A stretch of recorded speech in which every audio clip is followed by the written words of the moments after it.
Motorway પર આ સાઇનનો શું મતલબ? એક જવાબ આપો.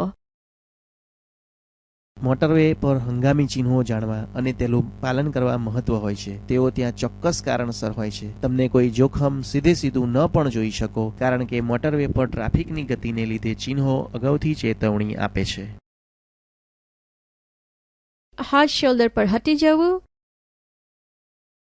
ફક્ત ડાબી બાજુ ઓવરટેક કરવું, આવતા એક્ઝિટ પર મોટરવે છોડવું, ડાબી બાજુની લેન પર હટી જવું. પસંદ કરો એક જવાબ.